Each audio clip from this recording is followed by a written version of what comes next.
tán, àyìnyìn tán, àpèpè tán, aláṣepé ìgbàgbọ́ wa ni. Dúpẹ́ dúpẹ́ dúpẹ́, ọba tí ò jẹ́ àdòkú kò jẹ́ àdọ̀fọ̀, ọba tó tún mú wa wà nínú oṣù kẹta láì farapa, ọpẹ́ ló yẹ Ọlọ́run wa. Rikasatipa likeli mokoshetipa rikasatipa. Olúwa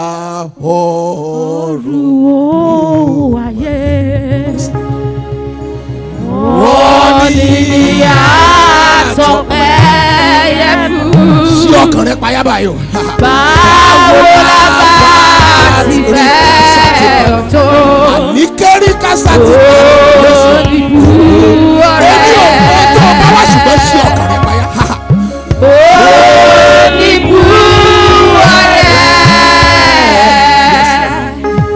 Olùbú ọ̀rẹ́. Báwo la bá ti fẹ́ tó?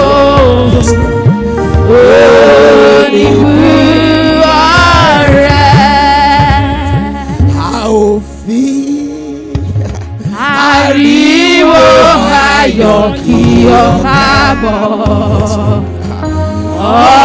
Ọba dé ojú.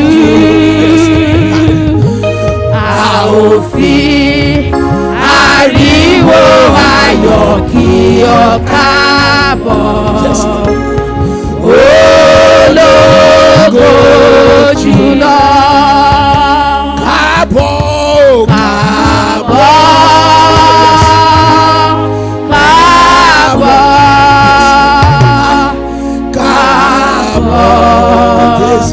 Jésù wá bọ̀ sí àríwá.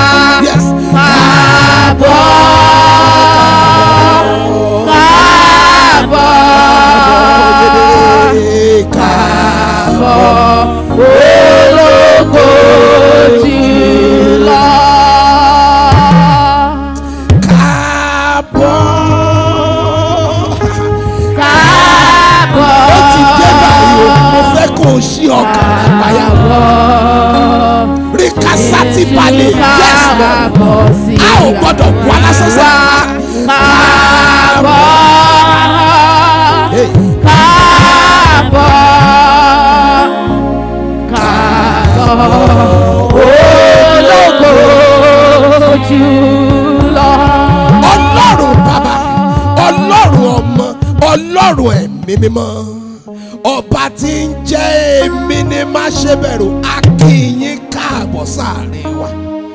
Torí kò síbi tẹ́yìn bá dé sí ìyanu ní tibẹ̀ jáde. Àdúpẹ́ fún àánú yín, àdúpẹ́ fún oore ọ̀fẹ́ yín, àdúpẹ́ lórí àwọn iṣẹ́ agbára, àdúpẹ́ lórí àwọn iṣẹ́ ìyanu tẹ̀ ń ṣe nínú ìpàdé yanjú ọ̀rọ̀ mi. Mélòó la fẹ́ kà lórí àwọn ẹ̀rí? Ẹ̀yin nìkan lẹ lè ṣe, ẹ̀dá kan ò lè ṣe nǹkan kan, torí ẹ̀yin ni o kì í pín ògo yín pẹ̀lú ènìyàn. Ọlọ́run àánú, ẹ káàbọ̀ sáàrin wa lórúkọ Jésù Kristi. A tún ti dé láàárọ̀ yìí nínú ìpàdé tòní, ẹ jẹ́wọ́ agbára yín o. Nínú ìpàdé tòní, ẹ jẹ́wọ́ bẹ́ẹ̀ ṣe tó. Nínú ìpàdé tòní, ẹ rìn lọ́nà tẹ́ ò rìn rí. Ògo ni forúkọ Olúwa, ògo ni forúkọ Olúwa. Ní orúkọ Jésù Kristi ni a gba àdúrà. Àmín, àmín lórúkọ Jésù Kristi. Ẹ jẹ́ kí a jókòó. Hallelujah. Ẹ ṣeun ẹ̀yin akọrin wa. Wọ́n ní kí Emmanuel mọ báṣẹ́ rẹ̀ lọ, kọlọ́run àánú mọ báṣẹ́ rẹ̀ lọ, Ọlọ́run tó tó yìn tó tó sìn, wọ́n ní kó mọ báṣẹ́ rẹ̀ lọ. Àwa ní iṣẹ́ ọwọ́ rẹ̀, èmi àti ìwọ ní iṣẹ́ ọwọ́ rẹ̀. Ohun tí mo fi mọ̀ láàárọ̀ yìí nù pé lórúkọ Jésù ò ní wá lásán o. A ò ní pẹ́ lọ nísìn, a ò ní pẹ́ lọ. Ohun tọ́lọ́ ń kàn rán mi ni ó ṣe ráńpẹ́. Tàbá sì ti ṣe tán, a tún lọ láti lọ mẹ́rìí wá ni. Láti lọ mẹ́rìí wá ni. A dúpẹ́ fún gbogbo àwọn ẹ̀rí tá a ti gbọ́. Àǹtí Susan ẹ káàbọ̀. Hallelujah. Gbogbo ẹ̀rí tán sọ láàárọ̀ yìí mo rò pé orí mú dání ń bẹ̀. Ẹni tí ò ń sàn dá mẹ́wàá mọ́ sàn dá mẹ́wàá rẹ̀. Mr. mo pé ń sọnù. O ò lè gbọ́njọ lọ́hùn lọ. Ẹlòmíì challenges ní bílì ni ó kọ́kọ́ san. Ọjọ́ tó ti ń san bílì mélòó ló kù? Mi ní o mọ̀ san bílì ṣùgbọ́n kọ́kọ́ san tán lọ́hùn kó lè bọ́ ọ san bílì rẹ̀. Secret inú. Secret inú.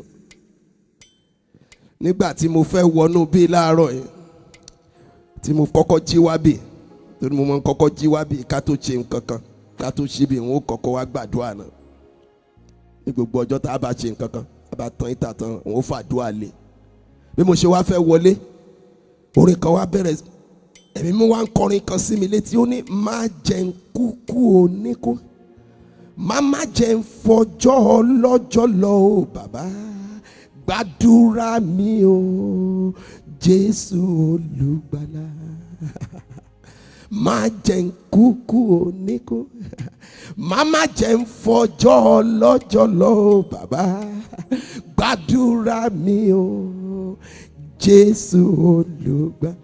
Mo wá ń béèrè lọ́wọ́ ẹ̀mí mo ní kí ló dé tí orin yìí tó fi jẹ́ orin yìí ni mò ń kọ mo ṣe dúró sórí ọ̀tà nídàájí kí ló dé tó jó orin yìí ni mò ń kọ tí n bá ti fẹ́ gbàdúrà báyìí orin yìí ó tún jáde má jẹ́ ó ní ẹnìkan ń bọ̀ ń bí lẹ́ni táyé fẹ́ kó sunkún kó ṣòyí tó parí ó ní ò ṣe yà mí lẹ́nu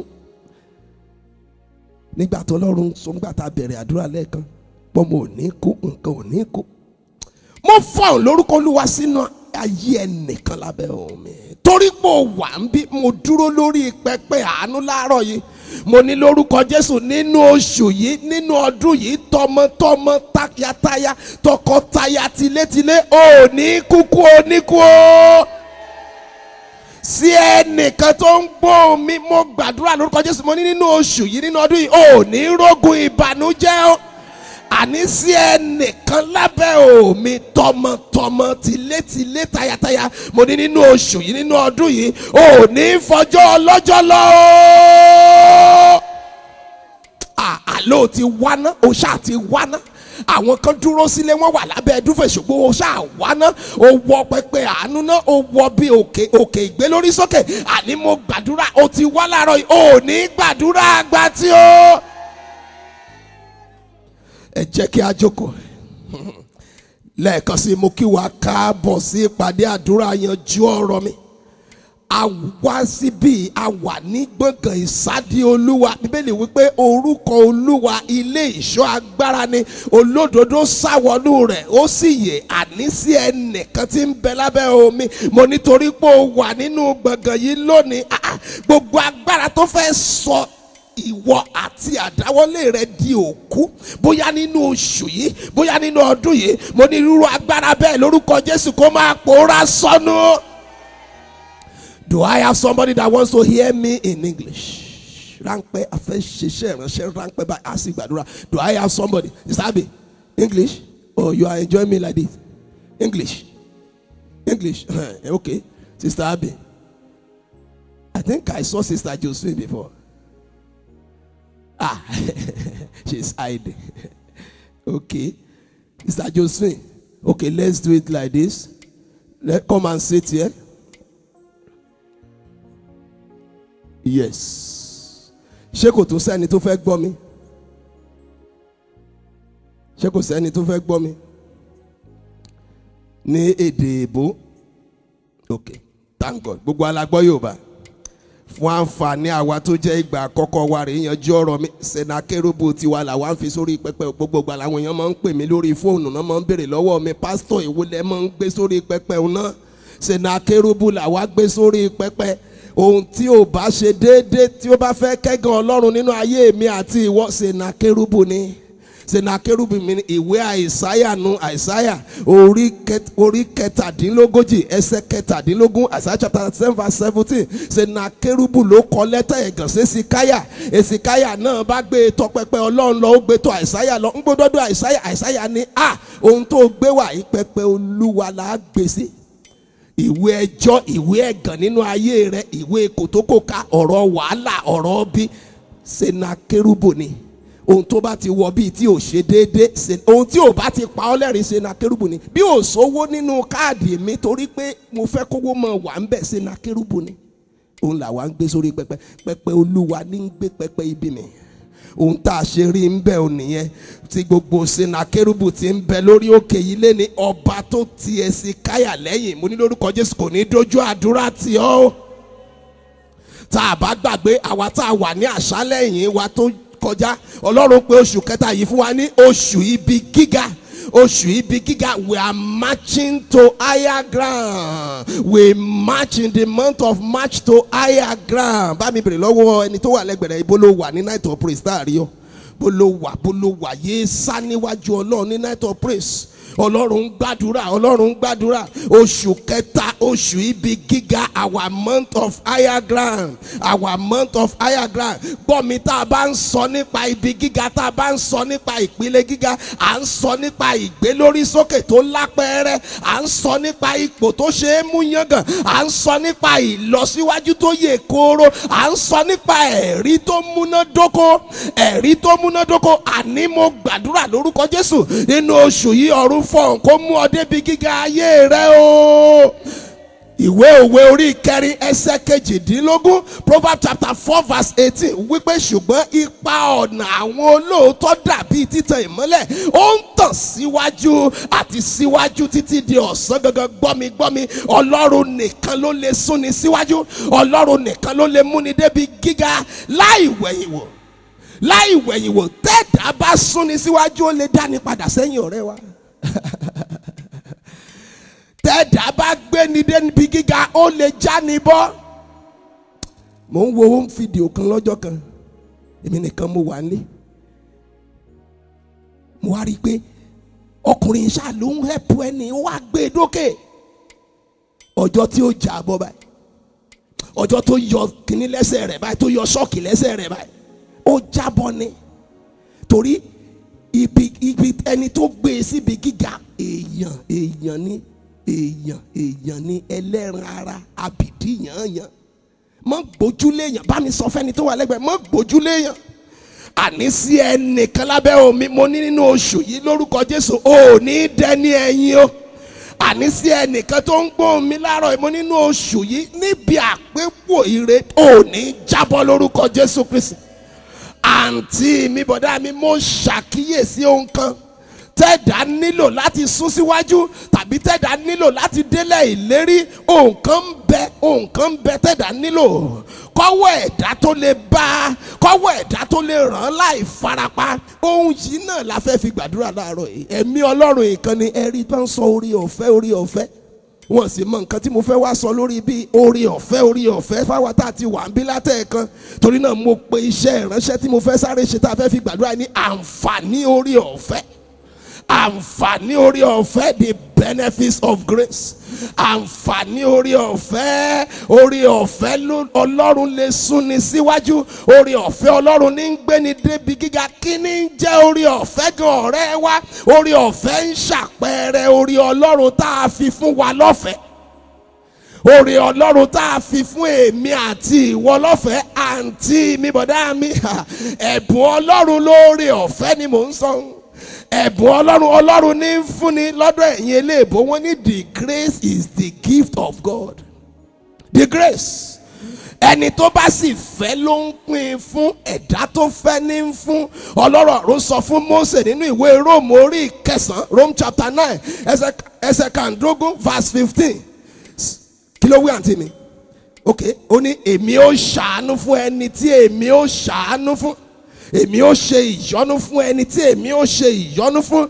Verse 16 ẹsẹ̀ kẹrìndínlógún wípé ǹjẹ́ bẹ́ẹ̀ ni kì í ṣe ti ẹni tí ń fẹ́, kì í sì ṣe ti ẹni tí ń sáré, bí kò ṣe ti Ọlọ́run tí ń ṣàánú. Ọlọ́run nìkan ló ń fúnni lórí ọ̀fẹ́. Ẹ̀bùn Ọlọ́run lórí ọ̀fẹ́. Ìwé Jeremiah orí ìkarùn ẹsẹ̀ kàndọ́gbọ̀n, Jeremiah chapter 5 verse 25. Kí ló wí àǹtí mi? Bó ni máìkì yín tún wà nísìnyí? Àìṣedédé yín yí gbogbo ohun wọ̀nyí padà. Ti yí gbogbo ohun wọ̀nyí padà. àti ẹ̀ṣẹ̀ yín ti fa ohun rere sẹ́yìn kúrò lọ́dọ̀ yín. ó fa ohun rere sẹ́yìn. àǹtí mi bọ̀dá mi, ẹ̀ṣẹ̀ a máa fa ohun rere sẹ́yìn. ẹ̀ṣẹ̀ a máa sọ ẹ̀dá, ó máa ń dá ẹ̀dá padà. ṣùgbọ́n oore ọ̀fẹ́ ní kàníyẹ ni mò ń sọ. oore ọ̀fẹ́ nìkan ní kàníyẹ. àǹtí mi bọ̀dá mi, mo tún wí lẹ́ẹ̀kan sí, ẹ̀dá tàbí èèyàn lè jáni kulẹ̀ lórí ohunkóhun, ṣùgbọ́n oore ọ̀fẹ́ Ọlọ́run a máa kàníyẹ níbikíbi. oore ọ̀fẹ́ Ọlọ́run a máa táyé ẹni ṣe níbikíbi. à ń sọ nípa ibi gíga, à ń sọ nípa ìpele gíga. àkókò tó láti jàǹfààní oore ọ̀fẹ́ fún ìyípadà ológo mò ń sọ láàárọ̀ yẹn. àkókò tó. ìwé Luke orí 19, Luke chapter 19 láti ẹsẹ̀ ìkíní. Luke chapter 19 verse 1 kí ló wí? Jésù sì wọ Jẹ́ríkò lọ. ó wọ Jẹ́ríkò lọ. ó sì ń kọjá láàrin rẹ̀. ẹsẹ̀ kejì verse 2. sì kíyèsí ọkùnrin kan wà tí à ń pè ní Sákéù. à ń pè ní Sákéù. ó sì jẹ́ olórí agbowó òde ó kan. jẹ́ olórí agbowó òde kan. ó sì jẹ́ ọlọ́rọ̀. dúró ń bẹ̀. ó jẹ́ ọlọ́rọ̀. Zacchaeus was a tax collector and a rich man. ká ẹsẹ̀ kẹta. ó sì ń fẹ́ láti rí ẹni tí Jésù ń ṣe. kò sì lè rí. kò lè rí. nítorí ọ̀pọ̀ ènìyàn. nítorí ẹni tí òun ṣe ènìyàn kúkúrú. torí pé òun ṣe dúró ń bẹ̀. torí pé òun ṣe ènìyàn kúkúrú. àǹtí mi bọ̀dá mi, ìpinnu Sákéù ni láti fẹ́ rí ẹni tí Jésù ń ṣe, ṣùgbọ́n kò lè rí. kò lè rí. gbọ́ mi, kí lohun tí wọ́n náà ń fẹ́ tó tí ì rí? kí lohun tó fẹ́ gbà? kí ló fẹ́ dà? kí ló fẹ́ jẹ́ tó tí ì jẹ́? kí ló fẹ́ ní gan tó tí ì ní? kí ló fà á tí Sákéù ò fi lè rí? nítorí ọ̀pọ̀ ènìyàn. nítorí ọ̀pọ̀ ènìyàn àti nítorí pé ó ń ṣe ènìyàn kúkúrú. ó ṣe ènìyàn kúkúrú nítorí ọ̀pọ̀ ènìyàn. gbọ́ mi, àwọn ènìyàn wo ni wà láyé wọ́n ń dí ìṣerere rẹ lọ́wọ́? àní lórúkọ Jésù mo gbàdúrà láàárọ̀ yìí, ọwọ́ Ọlọ́run kó máa yọ wọ́n dànù bí jìgá o. Sákéù ò lè rẹ́ni tí Jésù ń ṣe torí ó ṣe ènìyàn kúkúrú. ọmọ Ọlọ́run, kí ló gé ayé rẹ kúrú? ó ń ṣe ènìyàn kúkúrú, kí ló gé ayé rẹ kúrú? ọlọ́rọ̀ ni Sákéù lóòótọ́, ṣùgbọ́n ẹlẹ́ṣẹ̀ ni ènìyàn kúkúrú ni. ṣùgbọ́n wo ló ń bá ayé rẹ fínra ọ̀rẹ́ wa? ẹ̀gàn wo ló sọ ayé rẹ di kúkúrú? ègún wo ló sọ ayé rẹ di kúkúrú? gbọ́ mi, àìní lè sọ ayé ẹni di kúkúrú o. àìsàn lè sọ ayé ẹni kúkúrú. gbọ́ mi, àìsàn lè tẹrí ẹni bá, ó sọ ọ́ di kúkúrú nù.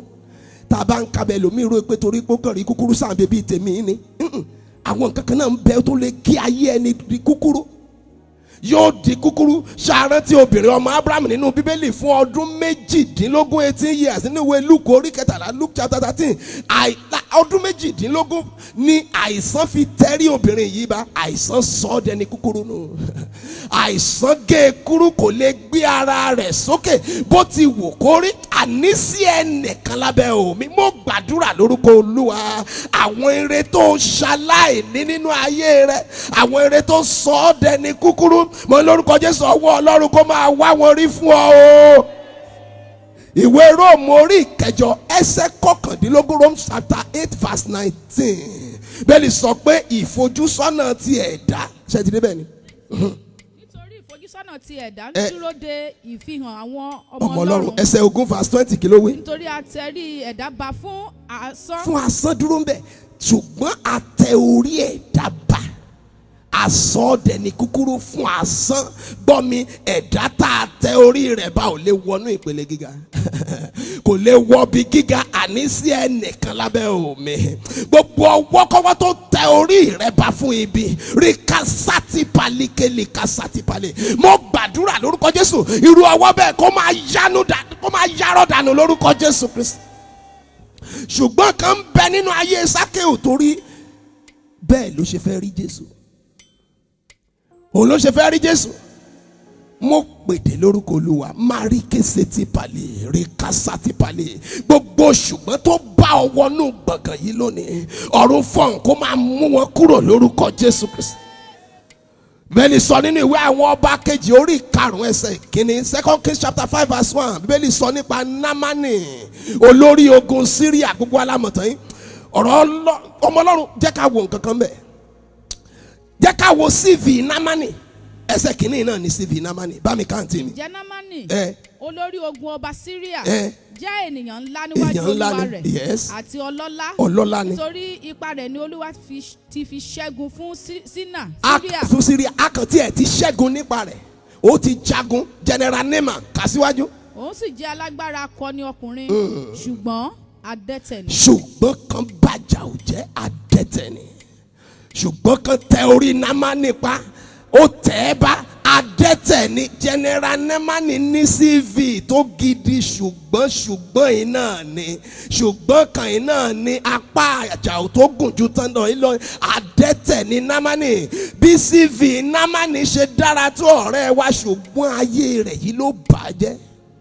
Ṣùgbọ́n kan bàjẹ́ sí ẹnìkan tó ń gbọ́ mi lọ́wọ́lọ́wọ́ ṣùgbọ́n wo ní ń bá ọ fínra bóyá CV ń dá.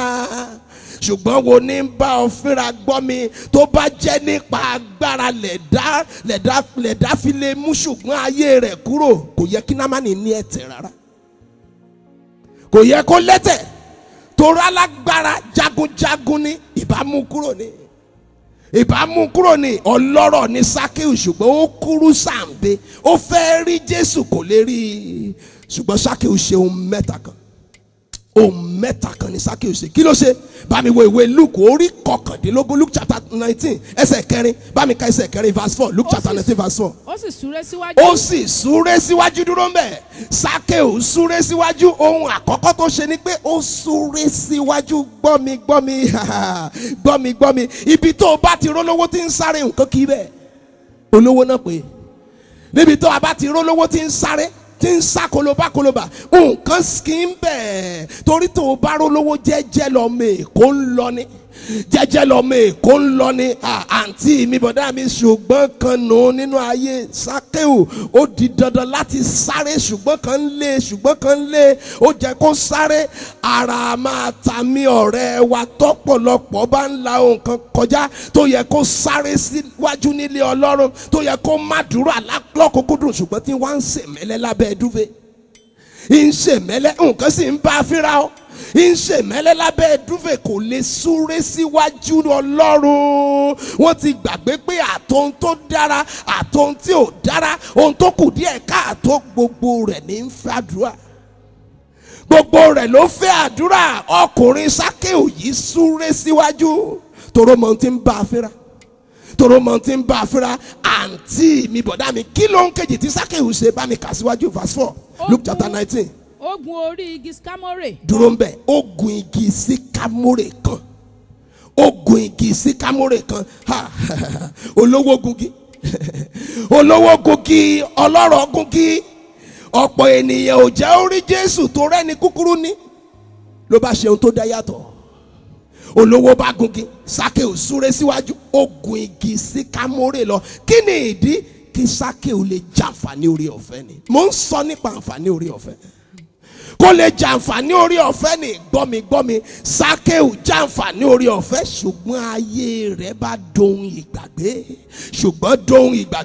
Torí náà mo ní ròyìn ayọ̀fẹ́ nìkan lábẹ́ omi láàárọ̀ yìí. Gbogbo ṣùgbọ́n ayé rẹ̀ tó bá ọ dórí òkè yìí. Mo lórúkọ Jésù orí ọ̀fẹ́ Ọlọ́run kó máa mú un kúrò. Báwo ni mo ṣe mọ̀ pé Sákéù jàǹfààní orí ọ̀fẹ́? Bá mi wo ẹsẹ̀ 5 verse 5. Nígbà tí Jésù sì dé ibẹ̀. Ó gbé ojú sókè. Ó sì rí. Dúró ń bẹ̀. Ó sì rí.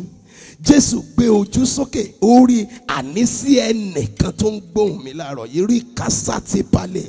Màrí kése ti palẹ̀kẹ̀. Mo ní nínú ìpàdé tàárọ̀ yìí lórúkọ Jésù ojú Olúwa kó wá ọ rí o. Bá mi ká ẹsẹ̀ 5 síwájú. Ó sì wí fún un pé bẹ́ẹ̀ni wípé Sákéù yára kí o sì sọ̀kalẹ̀ nítorí èmi kò lè ṣàìwọ̀ wọ ilé rẹ lónìí. Èmi kò lè ṣàìwọ̀ ní ilé rẹ lénìí. Àní mo fọ̀n lórúkọ Olúwa. Mo ní láàárọ̀ yìí torí pé o wà nínú ìpàdé yìí ohùn Ọlọ́run kó fọ̀ sí ọ. Gbọ́ mi ọ̀pọ̀lọpọ̀ èrò ní ń tẹ̀lé Jésù bọ̀. Mo fẹ́ kó ṣàkíyèsí ohun kan náà sì ni pé ní Jẹ́ríkò ọ̀pọ̀ ènìyàn á mọ̀ tẹ̀lé Jésù tó bá wo Bíbélì dáadáa. gbogbo ibi tó bá ti ń sọ Jẹ́ríkò ní Bíbélì ní ọ̀pọ̀ èèyàn ń bẹ ń bẹ, ọ̀pọ̀ ènìyàn ń tẹ̀lé. Tá a bá gbàgbé Jẹ́ríkò yìí kan náà ni Jésù ti ń jáde bọ̀ lọ́jọ́ kan ní Bátíméù afọ́jú ló bẹ̀rẹ̀ sí ní kígbe. Ọ̀pọ̀ èrò náà ni, ọ̀pọ̀ èrò gan wọ́n ń sọ fún nínú ìwé Máàkì orí 10. Àwọn èrò wọ̀nyí ní dákẹ́ bẹ́ẹ̀, dákẹ́, kí ló ń pariwo fún? Ọ̀rọ̀ tiẹ̀ kọ́ là ń sọ níbí. Wọ́n ń sọ fún, wọ́n ní ó gbẹ́nu dákẹ́. Ṣùgbọ́n Bátíméù ò dákẹ́, orí tiẹ̀ ṣe. Kò dákẹ́, orí tiẹ̀ ṣe. Crowd àní sí ẹnìkan lábẹ́ omi, mo ní láàárọ̀ yìí lórúkọ Jésù orí tiẹ̀ ṣe o. Ọ̀pọ̀lọpọ̀ ní bá ti ríre wọn gbà, ṣùgbọ́n wọ́n ń wo ohun tí crowd ó sọ náà ni. Crowd kí ni wọ́n sọ? Ǹjẹ́ tí n bá wá jó níwájú báyìí tí mo sọ ọwọ́ mi bí ọwọ́ àjàntálá, tí mo wá jó báyìí, kí ni wọ́n ó wí? Wọ́n ní kí ni ràn bí òkò tó fún, kí lèrò ó wí? Àwọn èrò yìí náà ni, èrò yìí náà ni ó sọ pé n ò ní rònú, mò ń jó. Kí ló ti ṣẹlẹ̀ nínú ayé mi? Crowd. Ṣùgbọ́n bí Bátíméù ṣe kígbe kọjá crowd, Sákéù náà sáré kọjá crowd. Ọ̀pọ̀ èèyàn náà ni, ọ̀pọ̀lọpọ̀ ìbá ti ríre wọn gbà crowd ni. Ọ̀pọ̀ èèyàn, kí ni wọ́n ó wí? Tí n bá ṣe báyìí ní ìsìn, kí ni wọ́n ó wí? Tí n bá ṣe báyìí, kí ni wọ́n ó wí? Tí n bá ṣe tàn, kí ni wọ́n ó wí? Bá mi wẹ́sẹ̀ 9 Luke chapter 19 verse 9. Kí ló wí? Kí ni Jésù sọ fún Sákéù? Jésù sọ fún. Lónìí ni ìgbàlà wọ ilé yìí. Dúró ń bẹ̀. Lónìí ni ìgbàlà wọ ilé yìí. Mo gbàdúrà lórúkọ Olúwa, gbogbo ọkàn tó ń gbóhùn mi, rìkásátì palẹ̀, ohun rere gbogbo táyé rẹ̀ ń fẹ́, mo ní lónìí lórúkọ Jésù kó máa wọnú ayé rẹ lọ. Sákéù jẹ́ àǹfààní oore ọ̀fẹ́, àǹfààní oore ọ̀fẹ́. Mo gbàdúrà sẹ́, mo ní gbogbo ohun tó wá sọ fọ́lọ́run láàárọ̀ yìí, mo ní oore ọ̀fẹ́ Ọlọ́run kó ṣiṣẹ́ fún ọ o. Sí ẹnìkan lábẹ́ omi, ohun náà tó fẹ́ rí ní ire, ohun tó fẹ́ rí ní ire, mo ní nínú oṣù yìí lórúkọ Jésù láàárọ̀ yìí, nípasẹ̀ oore ọ̀fẹ́ Ọlọ́run, mo ní kó máa tẹ̀ ọ́ lọ́wọ́ lórúkọ Jésù Kristi. À ń sọ nípa àǹfààní oore ọ̀fẹ́. Kí ni iṣẹ́ oore ọ̀fẹ́ tàbí kí ni àǹfààní oore ọ̀fẹ́ àkọ́kọ́? Òtítọ́ kìíní tó mo fẹ́ sọ ní kánmọ́kánmọ́, a fẹ́ lọ síbi àdúrà ráńpẹ́. Òtítọ́ kìíní, kí láǹfààní oore ọ̀fẹ́? Oore ọ̀fẹ́ a máa kaniyẹ fún ìyanu táyé ò lérò sí ni. Oore ọ̀fẹ́ a máa kaniyẹ fún ìyanu táyé ò lérò sí ni. Ẹ̀yin eléèbó wípé grace qualifies you for the miracle people never thought will be yours. Ìyanu táyé ò lérò sí ni. Gbọ́ mi, àwọn ẹ̀dá mọ̀ bọ́n ṣe ń wo ìsíkọ́tò ènìyàn. Wọ́n wò sí kọ́tò ènìyàn pé téèyàn bóyá ti ń ṣerú iṣẹ́ kan ni, tó bá ń ṣerú iṣẹ́ kò lè ní nǹkan báyìí, kò lè débi báyìí, kò tí ì lè achieve òun báyìí. Tó bá ń fọ́n wá ní wọ́n ń fọ́n ni, ṣé wọ́n ń fọ́n ni òrí bí ń ṣe máa ń ṣe ni? Báwo ni ó ṣe ríru ire báyìí gbà? Irú àwọn àyẹ̀dá bẹ̀ wọ́n á máa ṣe calculation, wọ́n á máa ṣe multiplication, ṣùgbọ́n oore ọ̀fẹ́ ó ju calculation lọ bọ̀dá. Oore ọ̀fẹ́ ju multiplication lọ. Oore ọ̀fẹ́ a máa kaniyẹ. Gbọ́ mi, nínú ìtàn Sákéù tá à ń kà, agbowó òde, agbowó pani Sákéù, agbowó òde ni. Ojú tá a sì fi máa ń wo àwọn agbowó òde lọ́jọ́ kìíní àná, ojú ẹlẹ́ṣẹ̀ ni. Lábúlé, ẹ̀rántí lábúlé táwọn olówó orí pásítọ̀ tán bá dé, gbogbo àwọn ọkùnrin ó fọ́n dànù ni. Ojú ẹlẹ́ṣẹ̀ ni. Àwọn èèyàn wo gan náà ń fojú kan wò ọ́ náà. Ilé ẹlẹ́ṣẹ̀, wọ́n ń sọ wo Jésù, wọ́n ní ilé ẹlẹ́ṣẹ̀ ló ti fẹ́ lọ jẹun. Ilé ẹlẹ́ṣẹ̀, agbowó òde. Àwọn ènìyàn ń wò ó bẹ́ẹ̀, ṣùgbọ́n oore ọ̀fẹ́ ka Sákéù yẹ, oore ọ̀fẹ́ kà á yẹ. Àǹtí mi, bọ̀dá mi, ayé lè mọ̀ wù ọ́ pò yẹ, ṣùgbọ́n ìwọ kọjú sórí ọ̀fẹ́. Oore ọ̀fẹ́ a máa kaniyẹ fún ìyanu táyé rò pé kò lè tọ́ sí ni. Àní sí gbogbo ọkàn lábẹ́ omi, márí kése ti palẹ̀, rìkásá ti palẹ̀, gbogbo ọkàn lábẹ́ omi táyé ní kò yẹ, tó fi sọ pé kò yẹ, tìlú sọ pé kò tọ́ sí ọ, tọ́nìrè ò tọ́ sí ọ. Mo lórúkọ Jésù, oore ọ̀fẹ́ Ọlọ́run kó máa kà ọ́ yẹ láàárọ̀ yìí o. mo ní lórúkọ Jésù bẹ́ẹ̀ ni kórí sí gbogbo ẹni tá a ti sọ pé ilé ọmọ rẹ̀ ti dín márí kése tí palẹ̀ gbogbo ẹni sẹ́ tá a ti sọ pé kò sọ́nà àbáyọ mọ́ lórí ọ̀rọ̀ náà mo lórúkọ Jésù mo dúró lórí Kristi àpáta ayérayé mo gbàdúrà láàárọ̀ yìí orí ọ̀fẹ́ Ọlọ́run kó máa kà ọ́ yẹ o. Wọ́n ní gbogbo orí àwọn ìrù ejò tó tò pọ̀ ní home office wọ́n ní kò yọ nǹkan kan àní mo fọ́ lórúkọ Olúwa márí kése ti palẹ̀ rí kásá ti palẹ̀ mo ní láàárọ̀ yìí orí ọ̀fẹ́ Ọlọ́run kó máa kà ọ́ yẹ o. Gbogbo ẹnikẹ́ni táyé ti sọ pé àìsàn ikú náà ni ó já sí rí kásá ti palẹ̀ màrí kése ti palẹ̀ kéli mo kó ṣe ti pa gbogbo ẹni táyé ti sọ pé àìsàn náà títí ayé ni ó jẹ́ mo dúró lórí Kristi àpáta ayérayé mo dúró lórí ọ̀rọ̀ Ọlọ́run láàárọ̀ yìí mo lórúkọ Jésù Kristi orí ọ̀fẹ́ Ọlọ́run kó máa wò ọ́ sàn o. Nínú ìwé Kọ́ríńtì kìíní 1 Corinthians orí kàndógún 1 Corinthians chapter 15 láti ẹsẹ̀ 9 Paul sọ ohun kan kí ló wí 1 Corinthians chapter 15 verse 9. Nítorí èmi ni ẹni tí ó kéré jùlọ nínú àwọn àpọ́stélì èmi ẹni tí kò yẹ tí àbá máa pè ní àpọ́stélì nítorí tí mo ṣe inúnibíni sí ìjọ Ọlọ́run dúró ń bẹ̀ ènìyàn Ọlọ́run. mo ṣe inúnibíni mi ò yẹ Paul ń sọ bẹ́ẹ̀ pé mi ò yẹ ó nítorí pé apànìyàn ló yẹ kán máa pè ó. Ẹsẹ̀ 10 kí ló wí Paul wí pé. ṣùgbọ́n nípa orí ọ̀fẹ́ Ọlọ́run. nípa orí ọ̀fẹ́ Ọlọ́run. mo rí bí mo ti rí. nípa orí ọ̀fẹ́ Ọlọ́run mo rí bí mo ṣe rí èmi ẹni tá a bá pè lápànìyàn èmi ẹni tán bá ní tó yẹ kán sọ pé kò níwèé láti ilé ńlá èmi ẹni tó sọ pé kò yẹ kó rọ́mọ bí mo rí bí mo ṣe rí torí orí ọ̀fẹ́ Ọlọ́run èmi ẹni tán sọ wípé iṣẹ́ gidi náà ò tọ́ sí mi tán sọ pé kò wò mí ò lè làlùyọ mo rí bí mo ṣe rí nítorí orí ọ̀fẹ́ Ọlọ́run nípa orí ọ̀fẹ́ Ọlọ́run gbọ́ mi èmi ò mọ ohun tó fẹ́ jẹ́ láyé ṣùgbọ́n mo níròyìn ayọ̀fẹ́ nìkan lábẹ́ omi láàárọ̀ yìí mo lórúkọ Jésù Kristi orí ọ̀fẹ́ Ọlọ́run kó gbé ọ lórí sókè o. Àǹtí mi bọ̀dá mi Bíbélì sọ nípa Ẹ́sítérì ó jàǹfààní orí ọ̀fẹ́ yìí náà ni orí ọ̀fẹ́ la wá bá ní gbólóhùn láàárọ̀ yìí ó jàǹfààní orí ọ̀fẹ́ yìí náà ni Ẹ́sítérì ọmọ ẹrú Ẹ́sítérì àtọ̀húnrìnwá Ẹ́sítérì ọmọ òrukàn tán bá ní kí Ẹ́sítérì gan lọ mú rẹ́fẹ́rẹ́nsì wá ọ̀dọ̀ gateman ni ó ti mú rẹ́fẹ́rẹ́nsì kò léèyàn gidi tí ó mú rẹ́fẹ́rẹ́nsì Mọ́dékáì gateman ta ló fẹ́ ka rẹ́fẹ́rẹ́nsì gateman ò lẹ́nu ń bẹ́ Ẹ́sítérì jẹ́ àǹfààní orí ọ̀fẹ́ ni àní mo gbàdúrà lórúkọ Jésù Kristi gbogbo agbára tó fẹ́ sọ ọ́ dẹni yẹpẹrẹ nílé àjèjì tó wà yìí mo ní nípasẹ̀ orí ọ̀fẹ́ Ọlọ́run lórúkọ Jésù irú agbára bẹ́ẹ̀ kó máa di òkú láàárọ̀ yìí o. Àǹtí mi bọ̀dá mi ayé rò pé nínú ẹ̀wọ̀n ni Joseph ó kù sí ni gbọ́ mi àwọn tó parọ́ mọ́ Joseph àwọn alágbára ni o tó bá ka Bíbélì rẹ dáadáa Joseph ò lẹ́ni tó lè bá pírẹ́sì bọ́tìn tàbá ń sọ nípa Pọ́tíférì àwọn alágbára nù àwọn òkè nù àwọn èèyàn ńlá làwọn tó wà nídìí ọ̀rọ̀ Joseph ṣùgbọ́n nígbà tásìkò tó orí ọ̀fẹ́ ṣiṣẹ́ fún orí ọ̀fẹ́ mú Joseph kúrò nínú túbú orí ọ̀fẹ́ gbé Joseph dórí ìtẹ́ àní sí ẹnìkan lábẹ́ omi mo fọ̀ lórúkọ Olúwa nínú túbú táyé fi ọ́ pamọ́ sí mo ní lórúkọ Jésù orí ọ̀fẹ́ Ọlọ́run kó máa gbẹnu sọ fún ọ ń bẹ́ o. Mo gbàdúrà sẹ́ mo ní nínú túbú táyé fi ọ́ pamọ́ sí lórúkọ Jésù orí ọ̀fẹ́ Ọlọ́run kó máa yanjú ọ̀rọ̀ rẹ o. Mo fọ̀ lórúkọ Olúwa sẹ́ mo ní nínú túbú táyé fi ọ́ pamọ́ sí orí ọ̀fẹ́ Ọlọ́run kó máa fà ọ́ jáde o.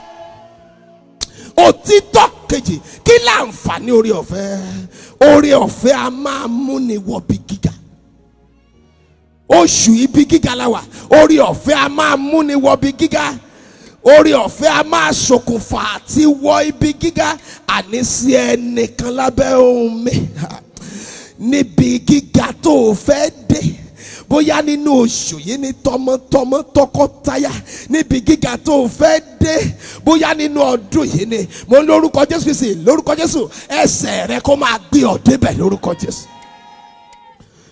Ìwé Ẹ́sítérì orí kejì ẹsẹ̀ 17 Esther chapter 2 verse 17 kí ni Bíbélì wí. Ọba sì fẹ́ràn Ẹ́sítérì ju gbogbo àwọn obìnrin lọ òun sì rí orí ọ̀fẹ́ àti ojúrere lọ́dọ̀ rẹ̀ orí ọ̀fẹ́ àti ojúrere náà lọ tó bẹ́ẹ̀ dúró ń bẹ̀ orí ọ̀fẹ́ ṣiṣẹ́ fún Ẹ́sítérì. Ọba fẹ́ràn rẹ̀, kò ní fi ṣe ohun tó ní, kò ní fi ṣe ohun tó ní. Àní mo pèdè lórúkọ Olúwa sínú ayé ẹnìkan lábẹ́ omi níbi tọ́rọ̀ náà kù sí. Mo lórúkọ Jésù, orí ọ̀fẹ́ Ọlọ́run kó fàyè gbà ọ́ níbẹ̀. Àǹtí mi, bọ̀dá mi, orí ọ̀fẹ́ ní mú ní gajú ẹnikẹ́ni tàbí ohunkóhun tó bá dúró gẹ́gẹ́ bí ìdíwọ́. Orí ọ̀fẹ́ ni Bíbélì wípé Sákèù fẹ́ rí Olúwa ṣùgbọ́n ọ̀pọ̀ èèyàn ò jẹ́, ìdíwọ́ ò jẹ́. Nígbà tó gun igi ó ga ju ọ̀pọ̀lọpọ̀ lọ. Àní mo fọ̀n lórúkọ Olúwa, ohunkóhun ẹnikẹ́ni tó bá dúró bí ìdíwọ́ lójú ọ̀nà ìṣerere rẹ, mo lórúkọ Jésù, orí ọ̀fẹ́ Ọlọ́run kó máa gbé ọ ga jù wọ́n lọ o. Òtítọ́ kẹta, kí láǹfààní orí ọ̀fẹ́? Orí ọ̀fẹ́ a máa mú ṣùgbọ́n kúrò nínú ayé ẹ̀dá. Grace will remove but. Ẹ̀yin lè bólẹ̀ sọ bẹ́ẹ̀. A máa mú ṣùgbọ́n kúrò. Ṣùgbọ́n tó wà nínú ayé Paul náà ni wípé apànìyàn ni. Apànìyàn ni. Àwa mú ṣùgbọ́n yìí kúrò. A sọ Paul di apostoli. Orí ọ̀fẹ́ yìí ló yí orúkọ Sọ́ọ̀lù padà di Paul. Orí ọ̀fẹ́ a máa yí orúkọ ẹni padà. Orí ọ̀fẹ́ a máa sọ ẹni tó ń pè lágàn lánàá, a máa sọ ọ́dọ̀ ọlọ́mọ lónìí. Àní mo gbàdúrà láàárọ̀ yìí, mo ní lórúkọ Jésù Kristi, orí ọ̀fẹ́ Ọlọ́run kó máa mú gbogbo ṣùgbọ́n ayé rẹ kúrò. Òtítọ́ kẹni kí ni iṣẹ́ orí ọ̀fẹ́ tàbí kí láǹfààní orí ọ̀fẹ́? Orí ọ̀fẹ́ a máa fòpin sí ìyà àti ìpọ́njú. Ìyà àti ìpọ́njú. Ìwé orin Dáfídì orí 30 Psalm 30 ẹsẹ̀ 5. Psalm 30 verse 5. Ó ní nítorí pé ní ìṣẹ́jú kan ní ìbínú rẹ̀ pẹ́, lé ojú rere rẹ̀ ní ìyégbé wà. Bí ẹkún bá pẹ́ dalẹ́ kan, ayọ̀ ń bọ̀ lówùúrọ̀. Bí ẹkún pẹ́ dalẹ́ kan, ayọ̀ ń bọ̀ lówùúrọ̀. Mo fọ̀ sínú ayé ẹnìkan lábẹ́ omi. Mo ní lórúkọ Jésù Kristi, òwúrọ̀ ayọ̀ rẹ dé láàárọ̀ yìí o.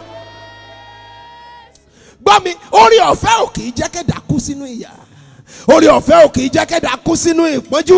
Àní sí ẹnìkan lábẹ́ omi. Rí kásátì palẹ̀, màlíkè rí kásátì palẹ̀. Ọba tó pè mí tó rán mi níṣẹ́. Sí ẹnìkan lábẹ́ omi. Mo ní lórúkọ Jésù láàárọ̀ yìí ìyà ayé rẹ̀ dópin. Mo ní lórúkọ Jésù láàárọ̀ yìí ìpọ́njú ayé rẹ̀ dópin. Láàárọ̀ yìí lórúkọ Jésù ẹ̀sín ayé rẹ̀ dópin. Láàárọ̀ yìí lórúkọ Jésù ìyàgàn ayé rẹ̀ dópin. Láàárọ̀ yìí lórúkọ Jésù àìsàn ayé rẹ̀ dópin. Láàárọ̀ yìí lórúkọ Jésù àìní ayé rẹ̀ dópin. Oore ọ̀fẹ́ ò kì í jẹ́ kẹ́dà jìyà pẹ́. Ìwé Pétérù orí 1 ẹsẹ̀ 5, 1 Peter chapter 5 ẹsẹ̀ orí 5 ẹsẹ̀ 9. 1 Peter chapter 5 verse 10. Kí ló wí? Ọlọ́run olóore ọ̀fẹ́ gbogbo.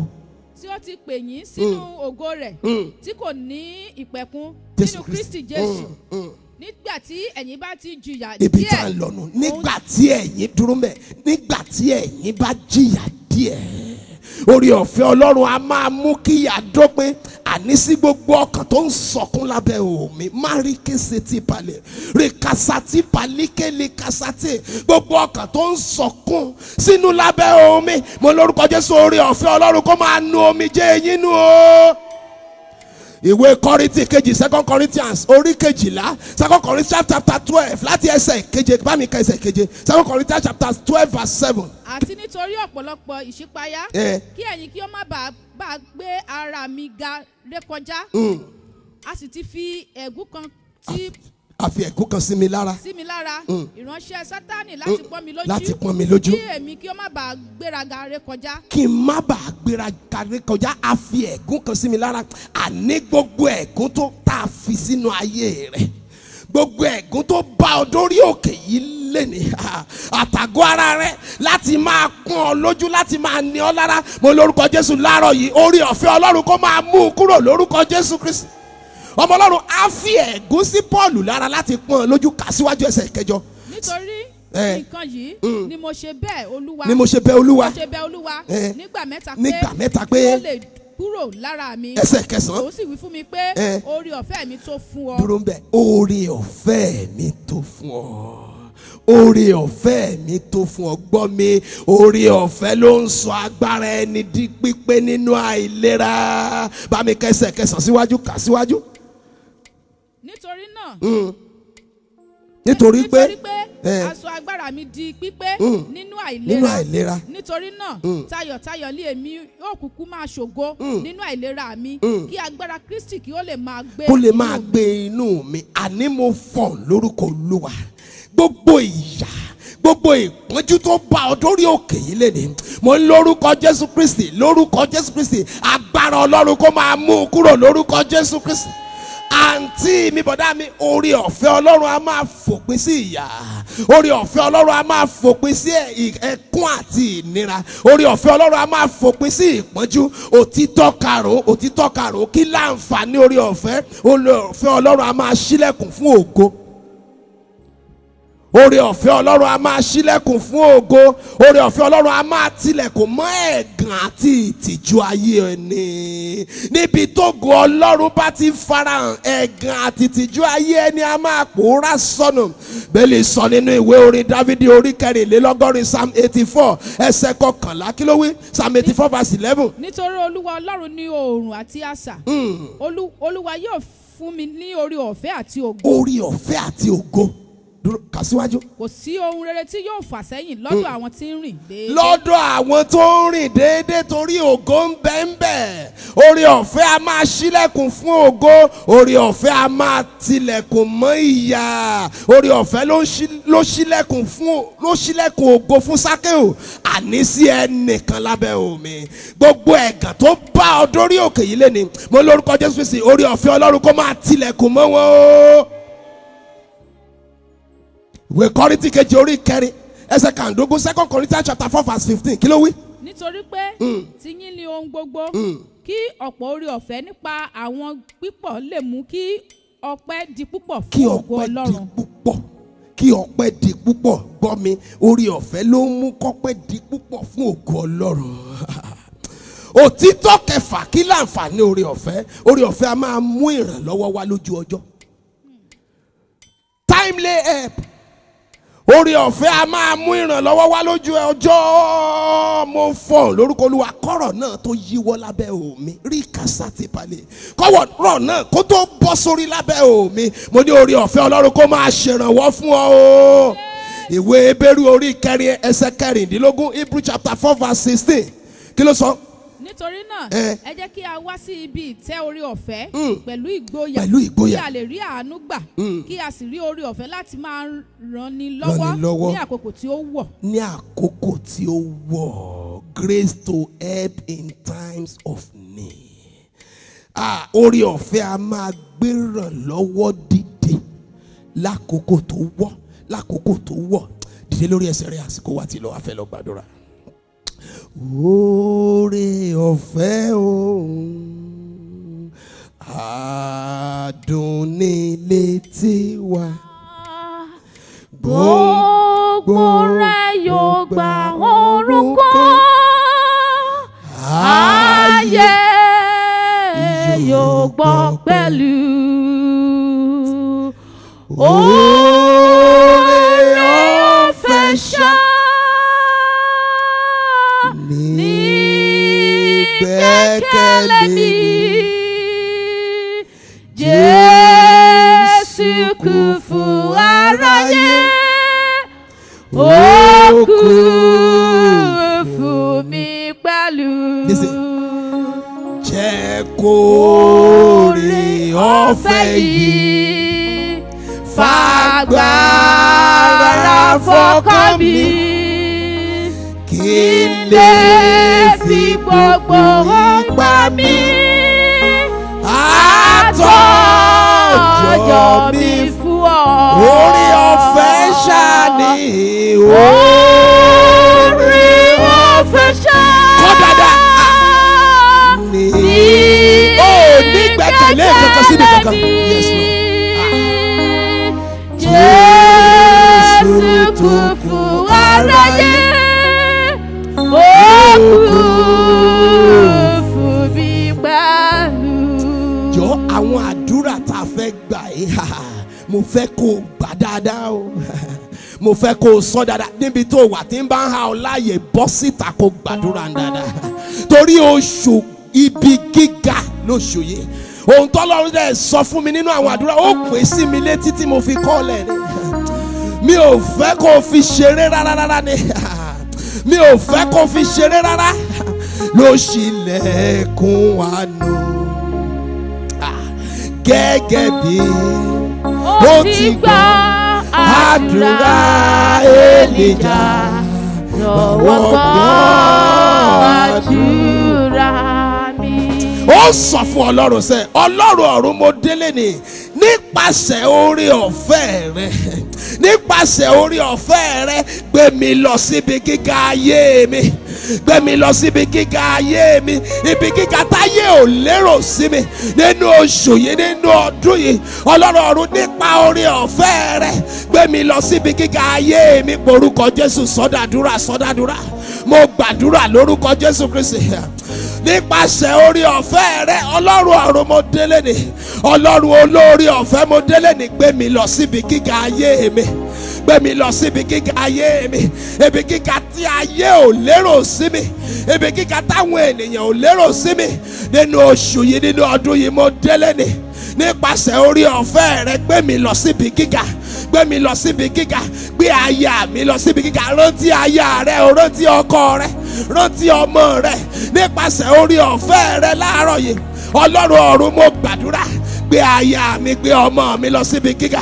Nípasẹ̀ oore ọ̀fẹ́ rẹ gbé mi lọ síbi gíga lórí iṣẹ́ mi. Nípasẹ̀ oore ọ̀fẹ́ rẹ gbé mi lọ síbi gíga lórí iṣẹ́ ìránṣẹ́ mi. Nípasẹ̀ oore ọ̀fẹ́ rẹ gbé mi lọ síbi gíga nínú ìgbéyàwó mi. Nípasẹ̀ oore ọ̀fẹ́ rẹ gbé mi lọ síbi gíga lórí àdáwọ́lé mi. Nípasẹ̀ oore ọ̀fẹ́ rẹ Ọlọ́run Adékóyanjú o, gbé ìjọ yìí lọ síbi gíga tó yẹ wá o. Sọ fún Ọlọ́run, sọ fún Ọlọ́run, sọ fún Ọlọ́run, sọ fún Ọlọ́run, sọ fún Ọlọ́run, sọ fún Ọlọ́run. Sọ fún Ọlọ́run, sọ fún Ọlọ́run. Nípasẹ̀ oore ọ̀fẹ́ rẹ mo délé ni, gbé mi lọ síbi gíga. Jẹ́ kádùúrà yẹn ká ọ lára. O kì í ṣẹni ilẹ̀ẹ́lẹ̀, ibi gíga lọ́lọ́run dá ọ fún. Sọ fún Ọlọ́run, sọ fún Ọlọ́run. Oore ọ̀fẹ́ nìkan ló lè ṣe, oore ọ̀fẹ́ nìkan ní fagbára fọ́kàn ẹ̀dá. Nípasẹ̀ oore ọ̀fẹ́ rẹ Ọlọ́run mi, gbé mi lọ síbi gíga, gbé aya mi lọ síbi gíga, gbé ọkọ mi lọ síbi gíga, gbé ọmọ mi lọ síbi gíga. Sọ fún, sọ fún, sọ fún. Ibi gíga tó yẹ mí lórí ọ̀rọ̀ iṣẹ́ mi, okòwò mi, gbé lọ síbi gíga. Nípasẹ̀ oore ọ̀fẹ́ rẹ sọ fún Ọlọ́run, sọ fún Ọlọ́run, sọ fún Ọlọ́run, sọ fún Ọlọ́run, sọ fún Ọlọ́run, sọ fún Ọlọ́run. Rí kásá ti balẹ̀, máa rí kése ti balíkélì kásá ti balẹ̀. Nípasẹ̀ oore ọ̀fẹ́ rẹ gbé mi lọ síbi gíga, gbé mi lọ síbi gíga ayé mi, mú mi lọ sí ìpele gíga ayé mi, ìpele gíga ìpín mi. Sọ fún Ọlọ́run, sọ fún Ọlọ́run. Àsìkò àdúrà la wà yìí, mọ́ dákẹ́, mọ́ dákẹ́. Ohun tá a wá ṣe lélẹ́yìí, àwọn akẹ́ni ń bẹ ń bẹ. Nípasẹ̀ oore ọ̀fẹ́ rẹ gbé ìjọ yìí lọ síbi gíga. Sọ fún Ọlọ́run. Rántí okòwò rẹ, rántí iṣẹ́ rẹ, rántí iṣẹ́ ìránṣẹ́ rẹ, rántí aya rẹ, rántí ọmọ rẹ, rántí ọkọ rẹ. Ibi gíga tó yẹ ayé rẹ Ọlọ́run àánú o, nípasẹ̀ oore ọ̀fẹ́ rẹ gbé mi lọ síbi gíga, gbé mi lọ síbi gíga ní orúkọ Jésù Kristi Olúwa wa. Oúnjẹ tó tọ́ sí mi màmá fi fàájà, mo lóúnjẹ tó tọ́ sọ́mọ, a kì í fàájà jẹ. Mo lóúnjẹ tó tọ́ sí mi, màmá fi fàájà, oúnjẹ tó tọ́ sọ́mọ, a kì í fàájà jẹ. Gbọ́ mi, mo fẹ́ kó gbàdúrà bí ìgbà tó jẹ́ pé èní nìkan ló lè rí ìgbà. Bẹ́ẹ̀ni sọ wípé Jésù jẹ́ alágbàwí fún èmi àti ìwọ lọ́dọ̀ Bàbá. Mo fẹ́ kó sọ fún Ọlọ́run gbogbo ire tó tọ́ sí mi nínú oṣù yìí, gbogbo ire tó tọ́ sí mi nínú ọdún yìí. Ọlọ́run Adékóyanjú o, fi oore ọ̀fẹ́ rẹ kà mí yẹ láti rí ìgbà, fi oore ọ̀fẹ́ rẹ kà mí yẹ láti rí ìgbà. Bẹ̀rẹ̀ sí ní sọ fún Ọlọ́run pé orúkọ Jésù sọ di àdúrà. Mo gbàdúrà lórúkọ Jésù Kristi, gbogbo ire tó tọ́ sí mi nínú oṣù yìí, gbogbo ire tó tọ́ sí mi nínú ọdún yìí. Ọlọ́run Adékóyanjú o, fi oore ọ̀fẹ́ rẹ kà mí yẹ, fi oore ọ̀fẹ́ rẹ kà mí yẹ láti rí ìgbà. Sọ fún Ọlọ́run, sọ fún Ọlọ́run. Ọlọ́run Adékóyanjú o, gbogbo ire tó tọ́ sí mi, gbogbo ire tó tọ́ sí aya mi, gbogbo ire tó tọ́ sí ọmọ mi nínú oṣù yìí, nínú ọdún yìí. Mo lórúkọ Jésù Kristi, ọ̀run fọ̀, fi oore ọ̀fẹ́ rẹ kà mí yẹ, fi oore ọ̀fẹ́ rẹ kà mí yẹ láti rí ìgbà. èèyàn lè sọ pé kò tọ́ sí mi, home office lè ní kò tọ́ sí mi, ibi iṣẹ́ lè ní kò tọ́ sí mi, interview lè ní kò tọ́ sí mi, ṣùgbọ́n mo rọ̀ mọ́ orí ọ̀fẹ́ rẹ̀. Fi orí ọ̀fẹ́ rẹ̀ kà mí yẹ, fi orí ọ̀fẹ́ rẹ̀ kà mí yẹ, gbogbo ire tó tọ́ sí mi, gbogbo ire tó tọ́ sí mi, Ọlọ́run mo dé lónìí, fi orí ọ̀fẹ́ rẹ̀ kà mí yẹ láti rí ìgbà nínú oṣù yìí, fi orí ọ̀fẹ́ rẹ̀ kà aya mi yẹ, fi ka ọmọ mi rẹ̀ láti rí ire tó tọ́ sí wọn gbà. Mo gbé jọ Sanctuary Lord Praise tọ́ wa, gbogbo ire tó tọ́ sí wa, gbogbo ire tó tọ́ sí wa, fi orí ọ̀fẹ́ rẹ̀ kà wá yẹ láti rí ìgbà. Bẹ̀rẹ̀ sí ní sọ fún Ọlọ́run rí kásá tí palẹ̀, màrí kése tí palíkè lórí àdáwọlé wa gbogbo, níbikíbi tọ́rọ̀ wa wà, fi orí ọ̀fẹ́ rẹ̀ kà wá yẹ fún ìyanu wa. Sọ fún Ọlọ́run, sọ fún Ọlọ́run, màrí kése tí palíkè rí mo kó ṣe tí paríkà, màrí kése tí palíkà, oúnjẹ tó tọ́ sọ́mọ àìfífájà, gbogbo ire tó tọ́ sí mi sẹ́, gbogbo ire tó tọ́ sáyà mi ọmọ mi, gbogbo ire tó tọ́ sí iṣẹ́ ìránṣẹ́ mi, gbogbo ire tó tọ́ sí ìgbéyàwó mi, gbogbo ire tó tọ́ sí iṣẹ́ mi, gbogbo ire tó tọ́ sí okòwò mi, gbogbo ire tó tọ́ sí ètò ìṣúná mi, Ọlọ́run Adékóyanjú o, fi orí ọ̀fẹ́ rẹ̀ kà wá yẹ, fi kà mí yẹ, fi kà mí yẹ láti rí ìgbà. Oúnjẹ tó tọ́ sí mi, máa ma fi fọ̀tá mi jẹ. Oúnjẹ tó tọ́ sí mi, máa ma fi fọ̀tá mi jẹ. Oúnjẹ tó tọ́ sí mi, máa ma fi fàájà. Mo lóúnjẹ tó tọ́ sọ́mọ, a kì í fàájà jẹ. Rí kásá ti palẹ̀, màá rí kése ti paníkè. Mo rò pé òun gbàdúrà gbogbo ire tó tọ́ sí mi nínú oṣù yìí, nínú ọdún yìí. Ọlọ́run Adékóyanjú ò fi orí ọ̀fẹ́ rẹ̀ kà mí yẹ láti rí ìgbà. Ire gbogbo tó tọ́ sí wa, ire àlàáfíà, ire ẹ̀mí gígùn, ire ọ̀pọ̀, ire àṣeyọrí, ire iṣẹ́ ńlá, ire ìgbélórí sókè, ire ìgbéga, ire àṣejèrè, ire ìpọ̀sí, ire èsì ayọ̀, ọmọ aláyọ̀ tó tọ́ sí mi. Ọlọ́run olóore ọ̀fẹ́ o, fi orí ọ̀fẹ́ rẹ̀ kà mí yẹ. Rí kásá ti palẹ̀, màlíkè rí kásá ti palẹ̀, fi orí ọ̀fẹ́ rẹ̀ kà aya mi yẹ, fi orí ọ̀fẹ́ rẹ̀ ká ọmọ mi yẹ, fi ká ìjọ yíyẹ Ọlọ́run mi, fi ká wáyé fún ìyanu. Màrí kése ti palẹ̀, màrí kése ti palíkè limoko ṣe ti paríkà. Gbogbo ire tó tọ́ sí mi nínú oṣù yìí, kò gbọ́dọ̀ dóṣù tó ń bọ̀. Ire tó tọ́ sí mi sẹ́, gbàdúrà gbàdúrà gbàdúrà. Ire tó tọ́ sí mi, ire tó tọ́ sí mi, kò gbọ́dọ̀ dóṣù tó ń bọ̀. Ire tó tọ́ sáyà mi, ire tó tọ́ síṣẹ́ ìránṣẹ́ mi, kò gbọ́dọ̀ dóṣù tó ń bọ̀. Gbogbo ire àṣeyọrí, ire ọmọ aláyọ̀, ire ẹ̀rí ọ̀pọ̀ yanturu, ire èsì ayọ̀. Sọ fún Ọlọ́run, sọ fún Ọlọ́run, oúnjẹ tó tọ́ sí ọ, gbọ́dọ̀ gbé fáyà, torí ọmọ Ọlọ́run ló jẹ́. Màrí kése ti paníkè ni mo kò ṣe tìpá, fi kà wá yẹ fún ìyanu ní orúkọ Jésù Kristi Olúwa wa. Ẹ̀yin la mọ̀ kókó, ayé àwa o, Olúwa mọ̀ wá, mọ̀ wá bó ṣe fẹ́. Ṣé bẹ́yìn la mọ̀ kókó, ayé àwa o, Olúwa mọ̀ wá bó ṣe fẹ́. Tó bá mọ̀ wá, a rí bó ṣe fẹ́.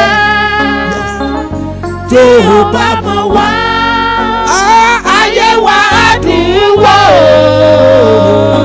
Ṣé bẹ́yìn la mọ̀ kókó, ayé àwa o,